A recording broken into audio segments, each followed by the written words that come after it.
Okay, let's unpack this deep dive into some really surprising trends in the housing market and, well, beyond. You are on the channel Real Estate Taco. We've got a stack of interesting sources today looking into recent shifts in how people feel about buying homes, the hurdles they're facing, some unexpected risks popping up, Yeah. and even how folks are finding pretty surprising ways to adapt to all this economic pressure. That's right. Our mission today is, to dig into the data and the anecdotes, the stories, to understand why these things are happening and maybe what they might mean for you. Mhm. And honestly, some of the findings are really intriguing. We're talking about potential economic predictions that might might not tell the whole story. Right. Maybe missing the mark a bit. Exactly. And how traditional reactions to a downturn might not apply this time around. And even how simple personal choices, like, say, growing a few vegetables in your backyard, actually connect to these larger economic shifts. Pretty fascinating stuff. It really is. It's a fascinating moment where the data shows a real um, divergence from what we might traditionally expect. We're seeing sentiment that seems, counterintuitive on the surface. But it kind of makes sense when you look at the underlying drivers and, well, the recent history shaping people's decisions. Which brings us right to our first big topic, this incredible paradox at the heart of the current market. Homebuyers who are actually hoping for an economic recession. It sounds completely backward, doesn't it? I mean, a recession that's usually associated with widespread job losses, decreased income, financial strain, general hardship, really. Common sense would tell you that this is the worst time to make the largest purchase of your life, like buying a home. Right. So why would a significant number of people actively wish for this kind of economic pain? It doesn't immediately add up. Exactly. It defies traditional logic. But a new survey highlighted in our sources really brings this into focus. It found that a significant majority, get this, 63.4% of surveyed home shoppers actually expect a recession to hit the economy within the next 12 months. Wow, over 60%. Yeah. That number alone is telling, isn't it? About the general feeling of economic uncertainty and maybe pessimism out there. Most people seem to be bracing for it. Definitely sensing some storm clouds. Mm. But the truly surprising part, the really counterintuitive bit, the real nugget of insight here is what comes next. Of those surveyed who expect a recession, that's that 63.4% group, about 30%, said that they wish we would have a recession. Wish for it. Yes. And the reason, they explicitly stated they believe it would make them more likely to be able to buy a house. 30% wishing for economic hardship because they see it as their path or only path, maybe, to homeownership. That completely flips the script on traditional economic behavior, right? Usually, potential buyers would retreat, save harder, delay major purchases when the economic forecast looks grim. And the survey supports that contrast vividly. Only about, 15.8% of people said a recession would make them less likely to buy a home. Just under 16%. Compare that to the nearly one-third who see it as a potential opening, plus the roughly half who say it wouldn't impact their decision, and we should definitely talk more about that group later. Yeah, we will. But yeah, the less likely group is a distinct minority in this current climate of opinion. So what's driving this wish for a downturn mindset? Why are so many prospective buyers looking at a potential period of economic pain as an opportunity, a potential open door to finally getting into the market? Well, I think a major factor, as suggested by the source material and, the demographic data, is the powerful and frankly indelible memory of the 2008 financial crisis and the recession that followed. 2008 looms large. It really does. Many of the buyers in this specific survey cohort are likely in their late 30s, maybe their 40s, perhaps even early 50s. They either directly experienced the fallout from that recession, maybe saw friends or family lose jobs or homes. Or they're just old enough to watch it happen. Exactly. Old enough to observe it happen and see its profound and frankly scary impact on the housing market specifically. So it's a historical lesson learned, but maybe applied a bit too directly. They saw massive price corrections then, and they're anticipating a similar widespread steep decline playing out again. Is that the thinking?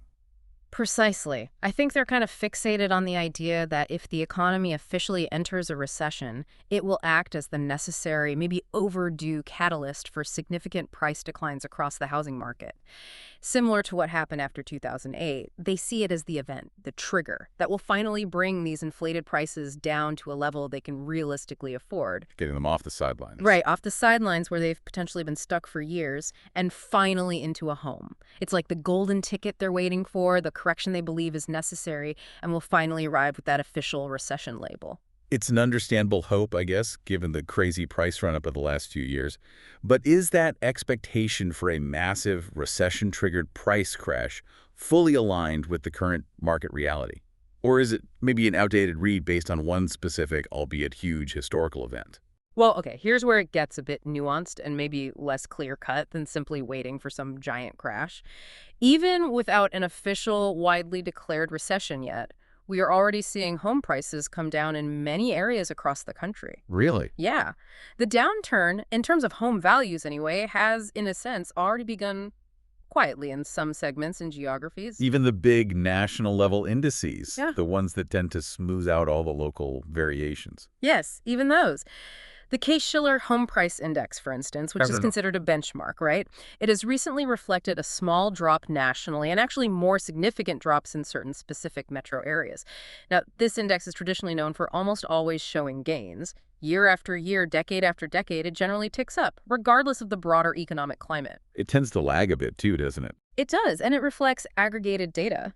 So if even that index is starting to show prices turning negative in many areas, it's a pretty strong signal that a significant shift is well underway. It suggests that the peak is probably past us, and the direction of travel for prices is now downward in many places. So the price correction they're wishing for, it's in some places already happening. Yeah.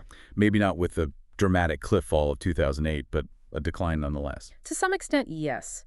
The question now isn't if prices are coming down in many areas, but rather, well, a few things. How severe will the eventual cumulative drop be? How long will this period of price softening or decline actually last?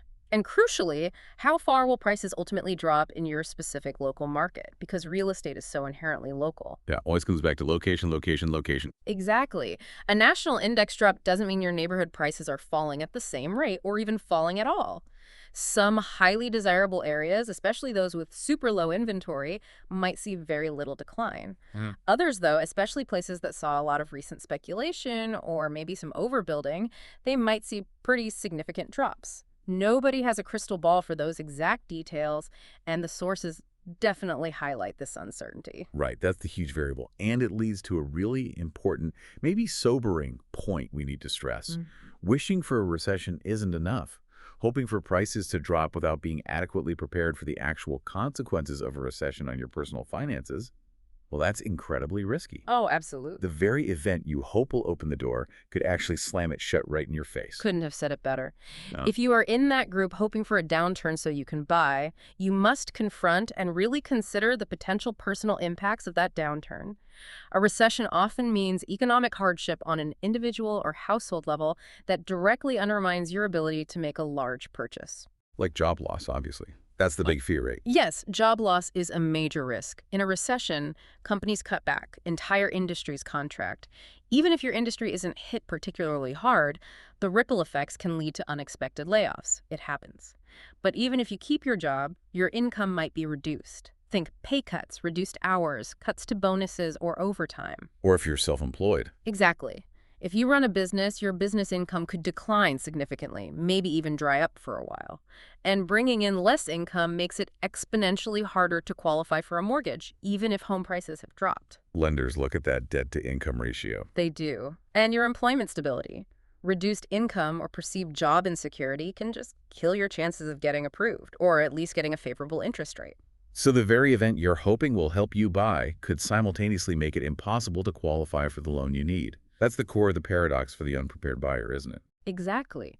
This is why the source material strongly emphasizes the importance of preparation. Preparation, preparation, preparation. Regardless of whether a recession arrives or not, or what the market does. Buyers who have been proactive, who have used this recent period to, say, save money aggressively, pay down or eliminate high-interest debt, build a strong emergency fund. Those are the ones who will be truly positioned to potentially take advantage if a recession creates buying opportunities with lower prices and less competition. They have the financial resilience, that buffer, to navigate the potential personal challenges of a downturn, like a temporary income dip, Right. or maybe needing time for a job search, while simultaneously being in a strong enough position to actually make the purchase and qualify for the financing when or if the market shifts in their favor. Right, they can weather the storm and potentially seize an opportunity that comes along. That's the key difference then between passive hoping and active preparation. Absolutely. If you're in that group hoping for a recession to buy, you need to honestly ask yourself, have I been doing the hard work? Have I been preparing for the potential downsides, like building up savings, getting my debt under control, ensuring my credit score is strong? Or am I just passively waiting for a price drop without considering the necessary financial strength and stability required to actually make the purchase when or if it happens? Right. Being prepared isn't just about having enough for a down payment and closing costs. It's about your overall financial health, your income stability, and keeping that debt low. Makes perfect sense. Preparation is paramount, and just Does it hoping, all? well, hoping alone isn't a strategy. Now let's move into the next part of this deep dive and talk more about actually navigating a potential downturn. There are traditional advantages to buying when the economy is struggling, but as we've kind of hinted, this time might be different in some surprising and potentially unfavorable ways, especially around financing. Right. Traditionally, the main advantages of buying in an economic downturn, or even just a period of economic uncertainty, are pretty straightforward. Lower prices and less competition among buyers. And we've already touched on the lower prices, right? The mechanism is basically economic desperation or just uncertainty and fear can force more people who need to sell, maybe due to job loss, relocation, financial distress, to list their homes. That increases supply in certain areas. And in a slower market with fewer buyers, they might be compelled to lower their asking prices or accept lower offers just to attract a buyer and make a sale happen. That mechanism is certainly at play. It's contributing to the price declines and the longer times homes are sitting on the market that we're already observing in many locations. As for less competition, that's also something we're seeing now, even before any official recession declaration. Those crazy bidding wars seem like a distant memory in most places. They really do. Competition is pretty low overall right now, with, some exceptions, of course, in the most sought-after areas with stubbornly low inventory. Those places are always a bit different.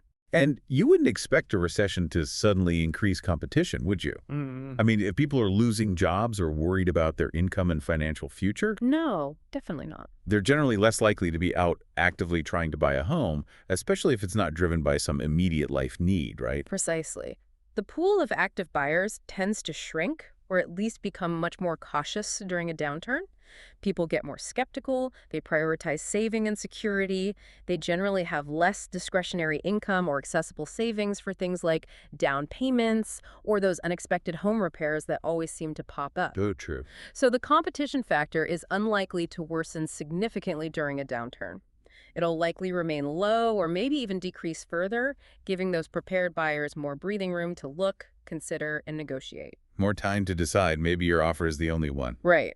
And sellers might be more willing to accept contingencies, things like inspections or appraisals that were getting waived left and right in the recent past. Okay, so lower prices, at least potentially or in some areas, and less competition. Mm. Those seem like solid traditional advantages that are maybe lining up for the prepared buyer. But here's where it gets really interesting and potentially confusing and kind of counterintuitive. The mortgage rate puzzle. This is where the traditional script might get completely flipped this time around. Yes. This is the wrinkle. This is what makes this potential downturn scenario different from many in the past, particularly that conventional wisdom that says a recession automatically means much lower mortgage rates. Traditionally, when the economy slows down significantly or officially enters a recession, the Federal Reserve typically responds how? By lowering its target interest rate, the federal funds rate. Right, the Fed cuts rates. The primary goal is to make borrowing cheaper for banks and consumers, to try and stimulate economic activity, encourage investment, and get the economy moving again. And usually, historically, mortgage rates tend to follow the general direction of the Fed's rate changes, albeit indirectly. That's what everyone expects, right? Recession equals Fed cuts equals lower mortgage rates. Yeah. It's the standard narrative we all hear. It is the standard narrative, and it has played out that way in many past economic cycles. But this time, Well, this time it might not work that way, or at least not in the straightforward manner most people anticipate. The crucial point, and it's often overlooked, is that long-term mortgage rates, specifically for things like 30-year fixed mortgages, which are the most common, they don't directly follow the Fed's actions on the very short-term federal funds rate. Okay. They primarily follow, or are benchmarked against, the yield on the 10-year U.S. Treasury bond. The 10-year Treasury yield. Okay, so think of the 10-year Treasury yield as a key benchmark that lenders use to price long-term loans, like mortgages. They're looking at the long-term cost of money and risk. So how is that behaving currently, and how might it react in a recession this time, given everything else going on? Well, the source material notes that Treasury yields, including the 10-year, have actually been relatively high lately, and they've even been going up recently, despite signs of economic softening or this potential recession chatter. Going up. While the economy might be slowing, that seems odd. It does. This behavior in the bond market suggests that participants, the investors who buy and sell government debt, still have significant concerns about inflation remaining stubbornly high, perhaps higher than the Federal Reserve's stated target. They seem to believe that current interest rates, even after all the Fed's increases, maybe aren't sufficient to bring inflation down effectively and quickly enough. The inflation worry is still very present. So even if the Fed were to cut rates to fight a recession, the bond market, which is looking further out and remains worried about persistent inflation, it might react based on its inflation concerns, not just the Fed's move to stimulate the economy. Exactly. Here's the potentially unlikely but plausible scenario highlighted by the source material.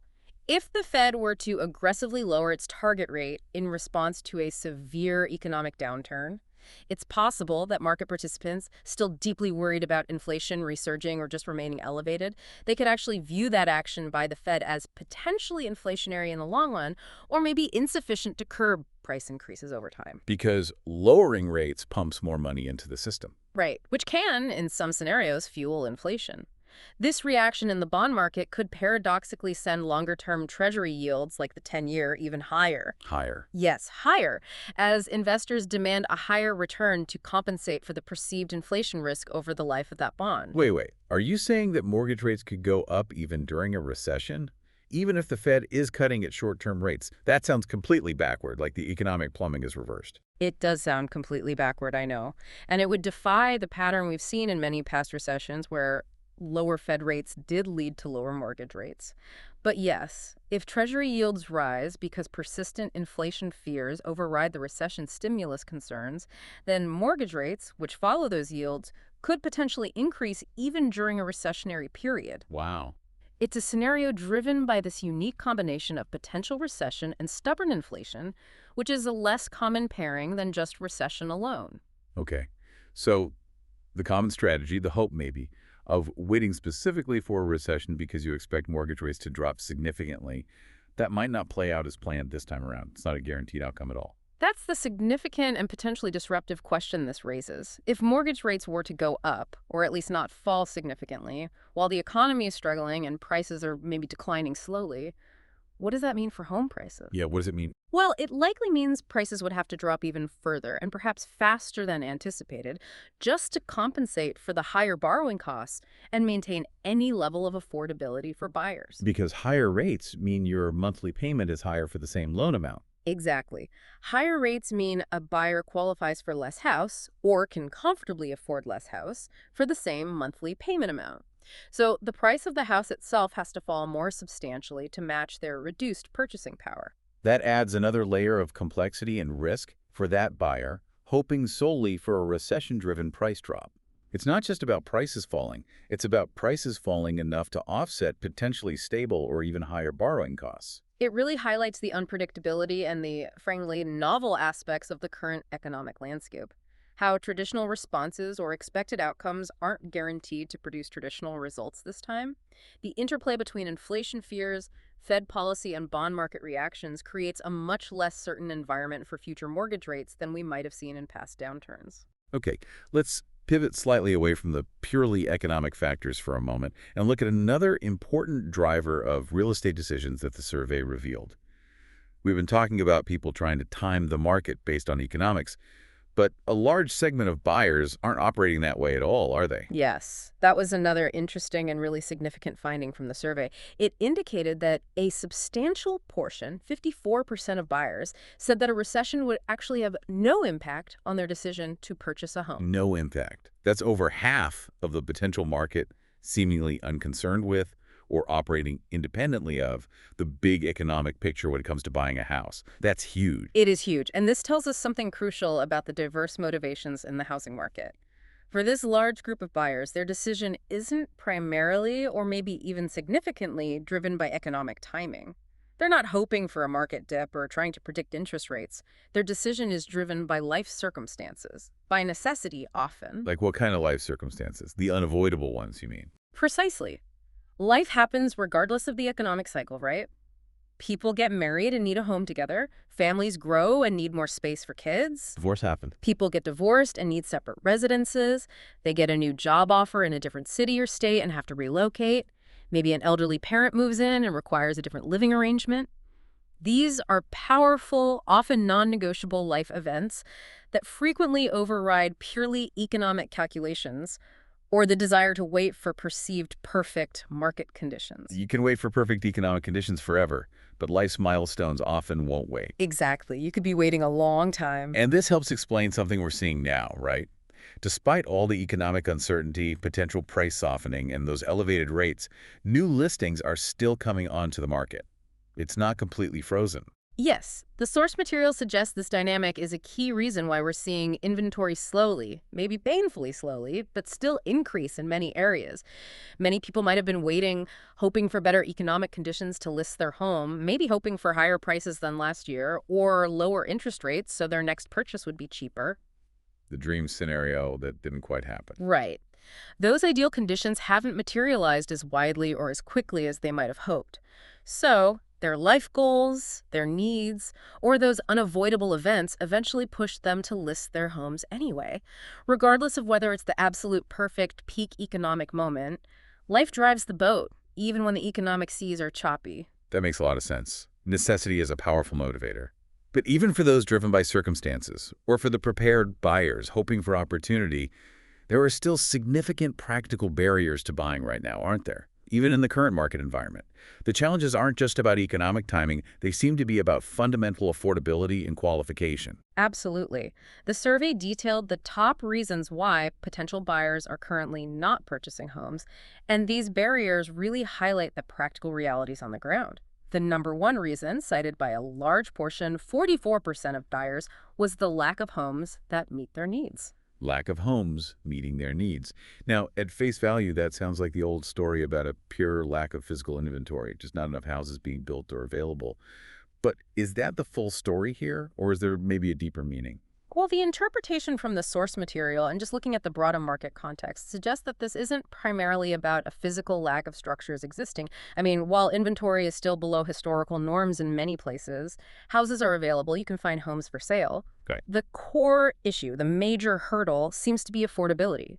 It's a lack of homes that meet their needs at a price they can realistically afford within their budget and their qualification limits. The price filter. Exactly. Plenty of homes might exist, but if the combination of the list price, property taxes, insurance, and the current high interest rate makes the resulting monthly payment too high for their budget, or if it exceeds the lender's debt-to-income ratio limits, well, then that house simply does not meet their needs in a practical financial sense. It's out of reach. Affordability is the true bottleneck, the gatekeeper. Precisely. And that connects directly to the second biggest barrier identified in the survey. 36% of buyers reported overall budget constraints as a major issue preventing them from buying now. And they explicitly anticipate this problem potentially worsening, citing factors like ongoing inflation, even if it's slowing, the impact of tariffs on goods and building materials maybe. And just the sustained combination of high interest rates and still high, even if softening, home prices. Right. The total cost of buying and owning a home is just stretching budgets incredibly thin for a lot of people. So it's not just the absolute price tag on the house. It's the total monthly payment driven by price, interest rates, taxes, insurance, maybe HOA fees, and other costs. All within the context of a household budget that's already being squeezed by inflation elsewhere, like groceries and gas. Yes, the total cost of ownership relative to their income and other expenses is the real constraint. And beyond just the budget and price challenges, a significant percentage of potential buyers are facing more fundamental financial hurdles. Hurdles that might prevent them from getting a mortgage at all, regardless of market conditions. Like what? 13.5% cited poor credit scores as a barrier to entry, and another 8.2% struggled with mortgage qualification altogether for various reasons. That's really revealing. So even if prices dropped significantly and rates somehow became more favorable tomorrow, a substantial portion of the population isn't even in a position to qualify for a mortgage due to past credit issues, maybe insufficient income relative to debt, or other financial factors the lender looks at closely. Exactly. It powerfully reinforces the message we discussed earlier about preparation. You absolutely need to be in a strong personal financial position to even qualify for a loan in the first place. Paying off debt, improving your credit score by addressing errors, and making consistent, on-time payments, increasing your stable income. These are foundational steps. Table stakes, really. They really are. Necessary to even participate in the market as a buyer, regardless of whether it's a hot market or a downturn. The barriers of budget and qualification are very real for a large group of people. So taking all this together, the shifting sentiment, the rate puzzle, the life circumstances driving decisions, the fundamental affordability barriers. What does the current or near future market, say the next year or so, actually look like for the buyer who is financially prepared, the one who can clear those qualification hurdles? Well, based on the market dynamics we've been discussing, the source material suggests that for the prepared buyer, the current or near future market could actually present a much better situation. A more favorable landscape, perhaps, than what we've seen over the last 5 very intense years during the height of the frenzy. Really? How so? What specifically makes it better for that buyer, the prepared one? Well, for starters, you're likely to encounter more options available to choose from. More listings are coming online, driven by those life circumstances we talked about, or maybe just sellers who waited as long as they could and now need to move. You'll also likely face significantly less competition from other buyers compared to recent years, which fundamentally shifts the power dynamic back towards the buyer somewhat. Less competition means more negotiating power. Potentially, yes. More negotiating power with sellers on price, maybe asking for repairs or help with closing costs. And generally, there's less pressure to make a snap decision, less pressure to waive crucial steps like inspections or appraisals. It allows you to actually find the right home and buy it wisely, rather than feeling rushed into some crazy bidding war for whatever happens to be available. Less pressure, potentially more options, less competition, maybe some negotiating room. That certainly does sound like a more advantageous landscape for a prepared, cautious buyer than the intense anything-goes frenzy of the past few years. It does, though, even as a prepared buyer, you still need to be aware of potential pressure. Yeah. Maybe from agents or brokers who are eager to close a deal in a slower market and might push you faster than you're comfortable with. Always good advice. But fundamentally, the market dynamics, while complex and certainly uncertain in macro terms, seem to be shifting on the ground to potentially favor the cautious, well-researched, and financially prepared buyer who can clear those qualification hurdles. Okay, that's a glimmer of hope amidst the layers of complexity and uncertainty we've discussed. But speaking of caution and unexpected pitfalls, let's move to a really troubling area highlighted in the source material: the significant risks associated with buying new construction, especially from certain builders. This is a segment of the market where buyers seem to be facing particularly painful lessons right now. This is indeed a difficult and, frankly, very expensive lesson being learned by many people, particularly in certain parts of the country right now. The source includes a specific, quite heartbreaking anecdote about homebuyers in Florida who are losing a significant amount of money, often their life savings, on new construction homes. This is from a company called Vanderve Construction, which recently filed for Chapter 11 bankruptcy. Losing their money. How did this happen? And who is being affected so severely by this builder failure? Well, in many cases, these were buyers who had put down substantial deposits or maybe progress payments along the way, often representing a large portion of their savings or perhaps the equity from a previous home sale. They put this money down for homes that were either never started, only partially completed, or maybe completed but with significant issues. The report specifically mentions that it's mostly retirees who are facing these devastating losses. Retirees, oh, that's just awful. Yeah, people who invested their life savings, maybe proceeds from selling a longtime family home or just significant down payments, thinking they were securing their dream retirement home down in Florida. That is absolutely heartbreaking. To lose your retirement security because a builder fails. Can you give some specific examples from the source material just to illustrate the human cost here? Yes, the story provides some vivid examples of the personal impact. It mentions one woman. She was moving from New York to Florida for retirement. She put down a very large amount of money as a deposit and progress payments on a brand new house with Vanderve back in 2022. It's now 2025, so more than 3 years later, the house isn't built, and it looks increasingly likely she won't get her money back through the bankruptcy process. She was quoted as saying it wasn't just money for a retirement home, but, quote, virtually my entire life savings were tied up in that deposit. Her entire life savings. gone, are just tied up indefinitely in a bankruptcy proceeding, that's a financial catastrophe for someone at that stage of life. That's the grim reality she's facing. Another example highlighted is a man from Illinois. He paid the company a substantial $200,000 cash up front, essentially the initial cost to get construction started on his house. 200K cash up front. Yeah. And currently, his house only has a roof. It's basically a bare shell and is nowhere near finished. Now, on top of the $200,000 he's already paid and potentially lost, he has to figure out how to hire other contractors, probably at higher prices now, to finish the job. So more money out of pocket. Significant additional expenses and uncertainty on top of the money he's already out. These aren't abstract numbers. These are concrete examples of life-altering financial losses for individuals who thought they were making a secure investment in their future. Exactly. And while the Vanderve case in Florida is a specific instance making headlines now, the source points out that this highlights a bigger systemic risk inherent in the new construction market, particularly when robust consumer protections aren't really in place. What's the core underlying issue here that makes buyers so vulnerable in these situations? Well, the source raises a critical question that homeowners are unfortunately learning the hard way. Should home builders be legally required to have sufficient insurance or bonding or some form of financial protection in place? Protections specifically to cover buyer deposits and construction costs in the event of bankruptcy, business failure, or even just significant delay. Like a safeguard, right. Similar to how bank deposits are insured, but for the buyer's money given to a builder. Yes, precisely that kind of concept. As it stands, in many places, giving a builder a large deposit upfront, hundreds of thousands of dollars in some cases, is essentially an unsecured loan from you to them. Wow, I never thought of it that way. An unsecured loan. But that's what it is, financially speaking. Giving a builder that much money without such a safeguard in place, like maybe placing funds in a protected escrow account that the builder can't access until specific construction milestones are met and verified. Or requiring the builder to be bonded. Right. Without those protections, it's described as a tremendous risk. You are essentially giving them potentially your life savings and simply hoping, really just chancing, that they will actually finish the house, finish it correctly, and deliver it to you. If they fail, you are often at the back of a very long line of creditors in a bankruptcy proceeding.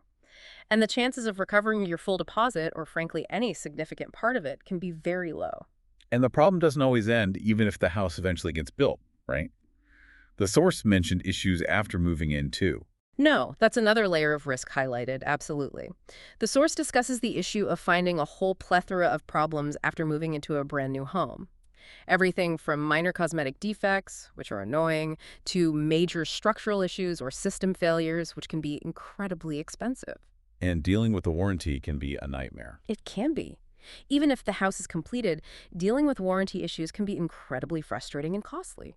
Builders might be hard to find once they've moved on to the next project. They might fail to complete necessary repairs properly or on time. Or they might just dispute that the issues are covered under warranty, effectively not upholding their end of the deal even after you've paid them in full. So you might end up with a finished house, but one with significant, costly problems that the builder refuses or is simply unable to fix under their own warranty, leaving you holding the bag. Right. And when you consider that many of these buyers, particularly retirees, as in the Florida case, are putting most, if not all, of their liquid savings or the proceeds from a prior home sale into this new build, facing these kinds of construction delays, potential builder failure, or significant unaddressed warranty issues on top of that initial massive investment. It's incredibly stressful, financially draining, and just emotionally devastating. It sounds like a very harsh and incredibly expensive lesson being learned by many right now. Maybe putting a dominant portion of your entire retirement savings into building a brand new home isn't the smartest, or at least not the most secure, financial strategy, especially without better protections. The source material certainly implies it's a mistake people are learning from the hard way, highlighting the vulnerability of this type of investment without sufficient protection mechanisms in place for the buyer. What about the specific Vanderve case? Beyond the legal issues they apparently cited, were there other warning signs about the company beforehand? Well, Vanderve Construction claimed that ongoing legal issues were partially to blame for their Chapter 11 filing that's essentially seeking protection from creditors while a company tries to reorganize its finances and debts, as you know. But regardless of the stated reason, the impact is real and widespread. The source mentioned at least 58 homeowners are facing significant financial hits on their deposits. And of course, all the company's employees and the subcontractors who are working on those homes are going to be out of a job and likely unpaid for work they already did. It ripples outwards. And their reputation, was this bankruptcy sudden, or were there maybe some warning signs about the company's quality or practices before this all came crashing down? Well, the source does note that the company apparently didn't have the greatest reputation prior to this major failure. It specifically mentions a property they previously built called Inverus Villages in Citrus County, Florida. That development reportedly lacked basic infrastructure like a proper drainage system and even paved streets. Seriously, no paved streets. According to the report, yeah. This led residents there to file legal cases against the company even before this bankruptcy filing. The Chapter 11 filing now likely means those previous residents and anyone else owed money from prior disputes probably won't see anything now either.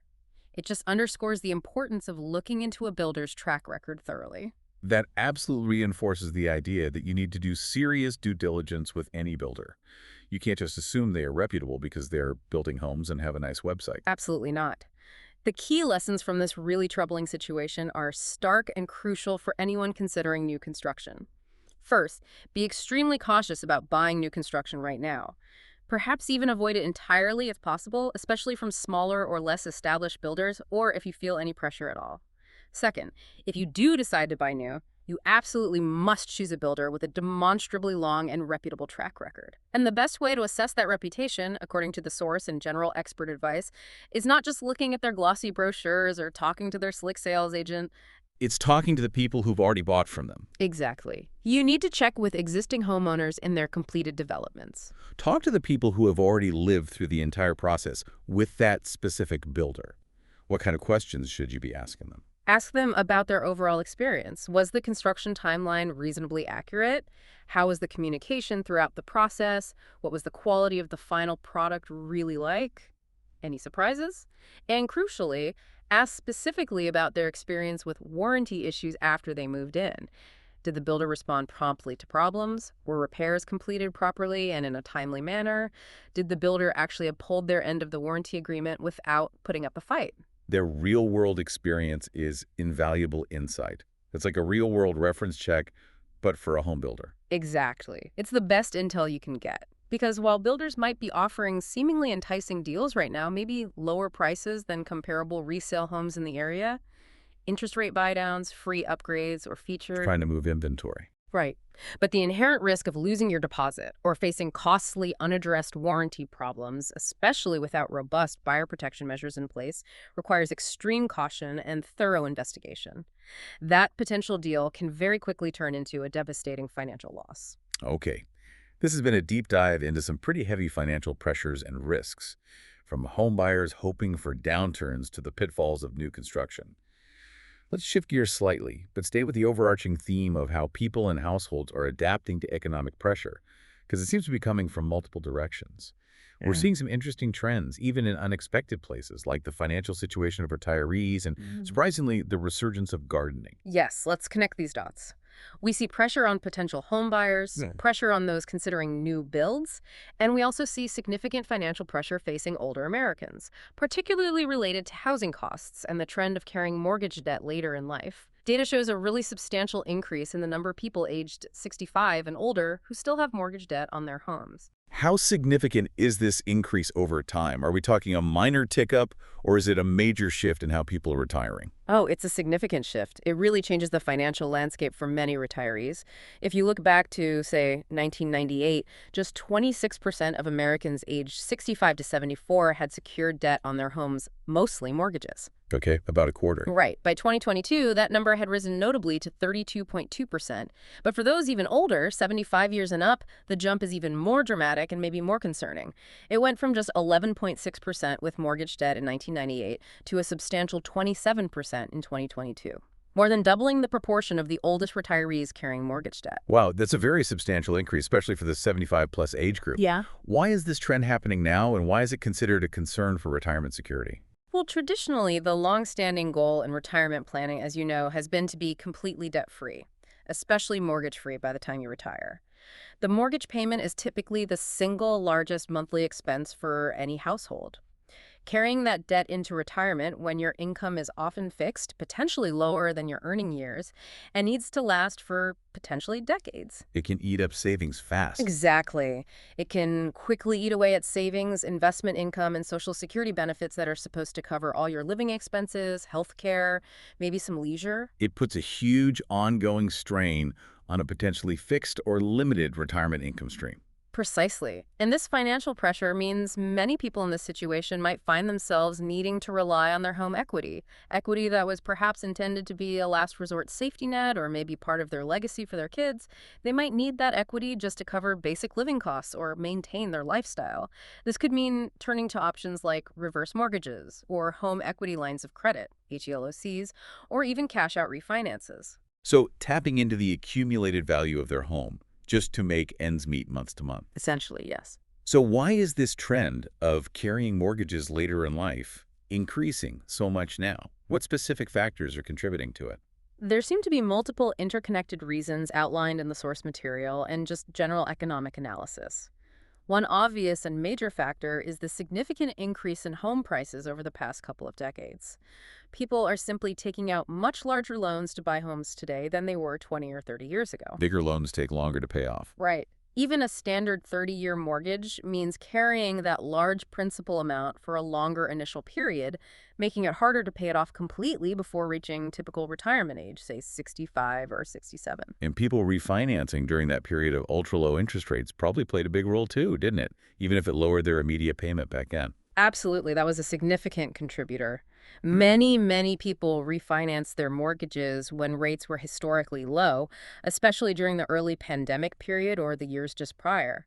While this often resulted in a lower monthly payment initially, which felt great at the time, a very common strategy was to extend the term of the loan back out to 30 years. Resetting the clock. Exactly. Even if they only had, say, 20 or 25 years left on their original mortgage, this lowered their immediate payment but kept them in debt for much longer, pushing that debt burden further into their future, directly into their planned retirement years. And paying more interest overall. And over the entire life of the loan, they'll often pay significantly more in total interest. So they lowered their immediate financial strain, but effectively pushed the debt problem down the road right into their retirement. Okay. And another major driving force you mentioned is the higher cost of living. Yes, exactly. A major driver behind seniors increasingly needing to tap into home equity, as we mentioned, is the higher cost of living we've all been facing due to inflation recently. Every expense, from utilities and transportation to healthcare, and yes, food has become more expensive. Retirees on fixed incomes are particularly vulnerable to this squeeze. Tapping home equity isn't a brand new concept for seniors, but the scale and the apparent necessity of it right now seems to be increasing significantly, maybe just to cover essential costs and make ends meet. And accessing that equity isn't always simple or without its own complexities and risks, is it? Especially for retirees. That's true. Traditional HELOCs and cash-out refinances typically require the borrower to show sufficient ongoing income to qualify. They need to demonstrate they can repay the new loan. Many retirees, living primarily on Social Security, maybe pensions, investment withdrawals, they may not have enough documented income in the traditional sense that lenders look for to qualify for these products. Which pushes them towards other options. This reality can push more seniors towards reverse mortgages. Those are specifically designed for older homeowners, typically 62 and up, and have different qualification requirements that focus more on home equity rather than income. However, reverse mortgages have their own, often complex, set of rules, fees, and potential risks that really need to be fully understood before diving in. They're not a simple solution. Are there other demographic or lifestyle reasons contributing to this trend of carrying mortgages later in life, besides the financial pressures? Yes, increased lifespans are definitely a factor. People are living longer, often healthier lives on average compared to previous generations. So the idea of having a mortgage payment past age 65 doesn't necessarily carry the same perceived urgency or risk it once did. 65 isn't the end it used to be seen as. More seniors are also continuing to work and earn income later in life, either by choice or maybe out of necessity, which can make carrying a mortgage more manageable than for someone who is fully retired with no earned income. And some might even buy later in life. Right. Some individuals may even choose to buy a new home, maybe downsizing, maybe moving to a different climate in their 60s or even early 70s, starting a fresh 15 or 30-year mortgage later in their life journey. So it's a really complex picture. involving economic pressures like inflation and past refinancing decisions, intersecting with demographic shifts like longer lifespans and changing retirement behaviors. What are the primary potential risks for seniors carrying this mortgage debt into and through retirement? What are the downsides? There are several significant downsides and risks to consider. First, and perhaps most immediate, is simply reduced discretionary income. A significant portion of their limited monthly income or the required withdrawals from savings goes towards that mortgage payment. That leaves much less for other essential expenses like healthcare costs, which tend to rise with age. Unexpected emergencies. Unexpected emergencies, travel, hobbies, or simply enjoying the retirement they worked for. And higher financial stress has to be a constant companion for many in that boat. Absolutely. Carrying substantial debt, especially a large mortgage, into a period of life when income is often fixed or lower can be a major source of chronic stress and anxiety. It's always hanging over you. It can mean needing to work longer than they had planned or hoped, delaying full retirement. It might also require them to significantly change their retirement withdrawal strategies from their savings or investment accounts, perhaps withdrawing at a higher rate than is truly sustainable long term, just to ensure they can cover all their monthly expenses, including that large mortgage payment. And in an economic downturn like the one some younger buyers are going to wishing for to lower prices, does that debt become even riskier for seniors? Yes, significantly riskier. An economic downturn, particularly one that impacts asset values like stocks and bonds, could see both retirement investment portfolios, like 401ks or IRAs, and home values decrease simultaneously. A double whammy. Exactly. If your savings are shrinking because the market is down, and the value of your primary asset, your home, is also declining, and you still have a large fixed mortgage payment due each and every month, it drastically increases the financial risk. It becomes much, much harder to make ends meet, fund living expenses, and cover that debt payment when your income is limited and your assets are losing value. It increases the risk of foreclosure, too, presumably. Absolutely. It increases the risk of default and ultimately foreclosure, which is just a devastating outcome, especially in retirement. It paints a picture of significant financial vulnerability for a growing number of older Americans, adding another layer to the pressures we're seeing. So people are feeling pressure from housing costs, whether trying to buy, dealing with new build risks, or managing debt in retirement. And that pressure is compounded by the general high cost of living, including something as fundamental as food. Yes, exactly. And this brings us nicely to another significant adaptation trend highlighted in the source material, one that really demonstrates human resilience and resourcefulness in the face of these rising costs.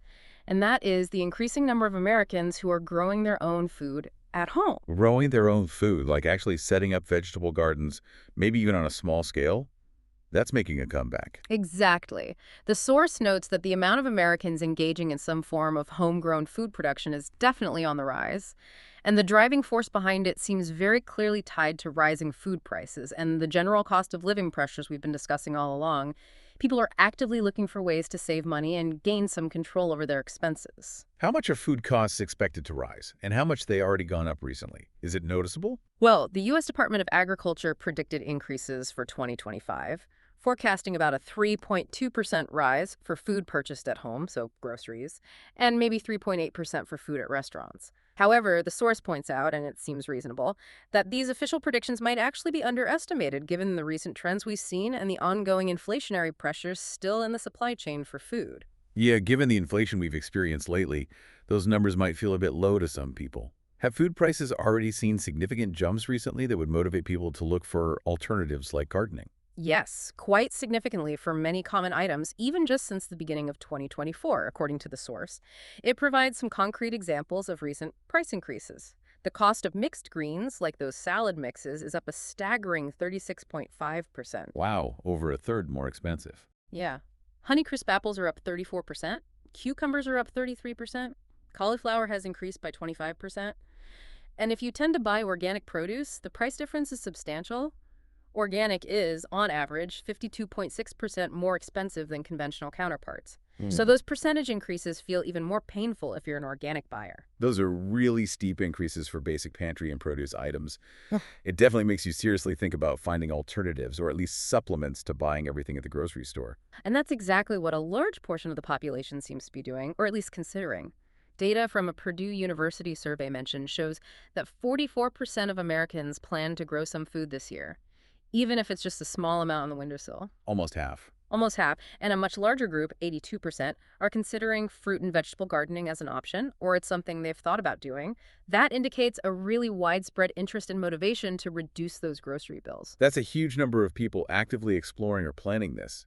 Is the potential savings from growing your own really that significant to be worth the effort involved? According to the source, the potential savings are quite substantial, surprisingly so for many people, I think. It's estimated you could potentially save up to $50 a week on groceries just by having a reasonably productive vegetable and herb garden. $50 a week, Yeah. just from a home garden. Mm. That adds up incredibly quickly over a year. It really does. That's potentially $200 a month that stays in your pocket, or over $2,500 a year in grocery savings, especially if you're able to maybe preserve or store or freeze some of your harvest to use throughout the year when those items would be expensive or maybe out of season at the store. For many households, that's a meaningful amount of money. $2,500 could really help offset other rising costs. Absolutely. And you don't need acres of land to achieve these kinds of savings, right? The source emphasizes it's accessible even for people in smaller spaces. Yeah, that's important. Not everyone has a big yard. No, not at all. The source emphasizes that you can start small and still see results. Even just half a dozen pots on a balcony or a patio or even a sunny windowsill can be enough to start growing things like tomatoes, cucumbers, or a variety of lettuces and herbs. You can always expand your efforts later if you find you enjoy it or have a successful first harvest. The initial investment in seeds or small plants is pretty minimal compared to the potential return in saved grocery money. Are there specific plants that are particularly high yield or cost-effective to grow at home for beginners? Did the source mention any? It gave a few examples of plants that provide significant yield relative to their cost or the space they take up. Just one healthy tomato plant, for instance, depending on the variety, can produce between 10 and 30 pounds of tomatoes in a single season. That's a lot of tomatoes. 10 to 30 pounds from one plant. Yeah. A single cucumber plant can yield maybe 5 to 10 fruits per season. Lettuce is great because you can often harvest leaves every couple of weeks throughout the growing season, getting continuous production from just a few plants. That's a lot of fresh produce from just a few plants. Hmm. What about herbs? Herbs can be surprisingly expensive at the grocery store for just a tiny amount. Right. Herbs are highlighted as a particularly cost-effective and easy thing to grow at home. They offer very clear and immediate savings. Think about it. A small plastic package of fresh basil at the grocery store might cost you $4 or $5, and it lasts, what, a few days if you're lucky? If that, sometimes it's wilted already. Exactly. You can often buy an entire small basil plant for maybe $6 to $8, and it will keep producing fresh basil leaves for months with regular harvesting. The same goes for herbs like parsley, mint, chives, or rosemary. A rosemary plant can often be found for $10 or less and will literally continue producing indefinitely if you care for it. Providing fresh herbs whenever you need them for pennies compared to store prices. It's a tangible and immediate saving you can see and taste every single time you cook. That makes a lot of sense. Exactly. It's a direct way to reduce your grocery bill right away. But the source also mentions significant benefits beyond just the financial savings. Benefits that contribute to overall well-being, especially in times of pressure. Like, what other benefits besides saving money? Well, having incredibly fresh food always available at your disposal is a big one. You don't need to plan trips to the store just for a few sprigs of herbs or a fresh tomato for dinner. They're just waiting right outside your door or on your windowsill. You also don't need to worry about fragile produce taking up valuable space in your refrigerator until you're actually ready to pick and use them. Good point. Plus, growing your own gives you complete control over how it's grown. You can avoid pesticides if you choose, resulting in generally healthier food. And then there's just the satisfaction, right? The connection to nature, seeing something grow. It can even be a form of light exercise and maybe even stress relief. So it's about financial savings, yes, but also convenience, potentially better health, and even personal satisfaction and resilience. Yes, and the overall theme connecting this gardening trend back to everything else we've discussed today is exactly that: resilience and adaptability. In the face of rising costs across the board, from housing affordability challenges and debt management to everyday expenses like food, people are finding practical, actionable ways to save money. ways to reduce their reliance on external supply chains, maybe, and provide a little more for themselves. Growing your own food, even on a small scale, is a powerful testament to human adaptability and resourcefulness when times get tough and budgets are squeezed. It shows there are tangible, positive steps people can take right now to mitigate some of these pressures and maybe build a bit more security for themselves. That's a powerful note to end on for that section. Wow. From home buyers navigating these really complex markets and, weirdly, wishing for downturns, to the significant financial strain on retirees dealing with housing debt, to the severe risks we uncovered in new construction, and finally to the simple, yet apparently effective act of gardening for savings and resilience. It all paints a picture of individuals and households reacting, adapting, and finding ways to cope with the current economic climate in really varied, sometimes surprising, and often challenging ways. It certainly does. The interconnected nature of all these pressures, the rising costs, the housing challenges, the fundamental need for financial resilience, it's really evident when you look at it all together. The market dynamics, the specific risks in areas like new construction, and the compounding pressures on different demographics, they're all integral parts of the larger economic story unfolding right now for individuals and families. And understanding these different facets, these distinct sources of pressure, and the ways people are responding, it seems crucial for anyone trying to make informed decisions in these uncertain times. Whether you're contemplating buying or selling a house, or maybe planning for or living in retirement and managing debt, or even just trying to make your everyday household budget stretch a little further. Absolutely. Knowledge of these specific trends and potential pitfalls, coupled with, as we keep saying, a strong emphasis on personal financial preparedness and adaptability. That combination can make a significant difference in navigating these complex and uncertain times successfully. Absolutely. It seems like preparedness, resilience, and adaptability are the recurring essential themes weaving through all the different topics we've explored today, aren't they? They really are. Finding ways to be financially resilient, whether that's by strengthening your balance sheet directly or finding alternative ways to meet your needs and reduce expenses, like, growing your own food. It's becoming increasingly key in this kind of economic environment. So, to wrap things up and leave you, our listener, with something to consider based only on everything we discussed from the source material today, let's leave you with this thought. Considering the varied and sometimes surprising pressures people are facing right now, from housing affordability and the very real risks of new construction, to the growing challenge of managing retirement finances with debt, and even the rising cost of everyday necessities like groceries, what does this collection of trends tell us about where people are finding their financial footing and what they're willing to sacrifice, or maybe embrace, to secure it in this current economic climate?